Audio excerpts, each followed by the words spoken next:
ঝড়ে ক্ষতিগ্রস্তদের আর্থিক সাহায্য তৃণমূলের যুগ্ম আহ্বায়কের মমতা বন্দ্যোপাধ্যায়ের আদর্শকে সামনে রেখে মানুষের সাহায্যার্থে দুবরাজপুর ব্লকের এক প্রান্ত থেকে অন্য প্রান্তে ছুটে বেড়াচ্ছেন দুবরাজপুর ব্লক তৃণমূল কংগ্রেসের যুগ্ম আহ্বায়ক রফিউল হোসেন খান।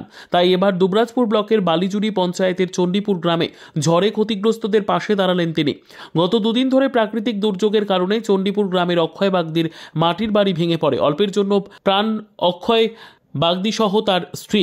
তাই তাদের ক্ষতিগ্রস্ত বাড়ি সরেজমিনে পরিদর্শন করেন রফিউল হোসেন খান। তার সাথে ছিলেন জেলা পরিষদের সদস্য মুনমুন ঘোষ সহ তৃণমূল নেতারা। এদিন ক্ষতিগ্রস্তদের পরিবারের হাতে চাল, ডাল, মুসুরি, তেল সহ নিত্য প্রয়োজনীয় জিনিসপত্র তুলে দেন রফিউল হোসেন খান। তাছাড়া ওই পরিবারকে আর্থিক সাহায্যও করেন, পাশাপাশি ক্ষতিগ্রস্ত পরিবারের পাশে থাকার আশ্বাস দেন।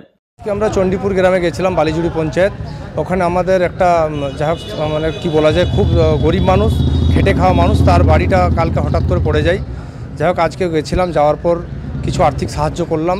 যেভাবে আমরা মাননীয় মুখ্যমন্ত্রী মমতা বন্দ্যোপাধ্যায় আপনারা দেখেছেন সবসময় মানুষের হয়ে কাজ করছেন, তার সৈনিক হিসেবে আমাদের দায়িত্ব বা কর্তব্য যেটা সেটা আমরা যে পালন করেছি।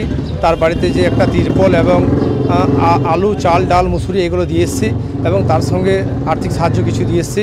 এবং মুখ্যমন্ত্রী মমতা বন্দ্যোপাধ্যায়কে দেখবেন, অনেক জায়গায় দেখেছি টোল ফ্রি নাম্বারে দেখবেন ফোন করেছেন, অনেকে বাড়ি পেয়েছেন।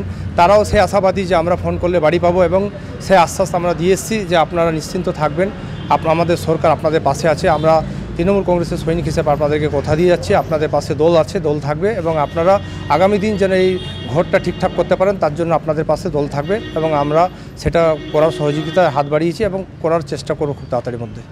আজকের দিনে আমরা বলতে পারি মমতা বন্দ্যোপাধ্যায় যেভাবে উন্নয়ন করেছেন, মানুষের পাশে যেভাবে আছেন এবং প্রত্যেকটা কর্মীদেরকে যেভাবে অভিষেক বন্দ্যোপাধ্যায় আমাদের দলের সেনাপতি হিসেবে যেভাবে কাজ করছেন, কর্মীদেরকে যেভাবে সেই সাজেশন দিচ্ছেন এবং বাড়ি বাড়ি পৌঁছাচ্ছেন, আমরা তার মমতা ব্যানার্জির সৈনিক হিসেবে আজকে গেছি। আজকে আমরা বলতে পারি যে এখানে যে বাড়িটা পড়ে গেছে সেই বাড়ির জন্য আমরা বিডিও সাহেবকে জানিয়েছি এবং তার সাথে সাথে আমাদের উপর নেতৃত্ব যারা আছেন তাদেরকেও জানিয়েছি এবং আমরা সেই সহযোগিতা হাত বাড়িয়েছি। সেই ঘরে যেয়ে তাদের ফ্যামিলিকে আমরা কথা দিয়ে এসেছি, দল আপনাদের পাশে থাকবে এবং আপনাদের হয়ে যতটুকু কাজ করো আমরা কাজ করি।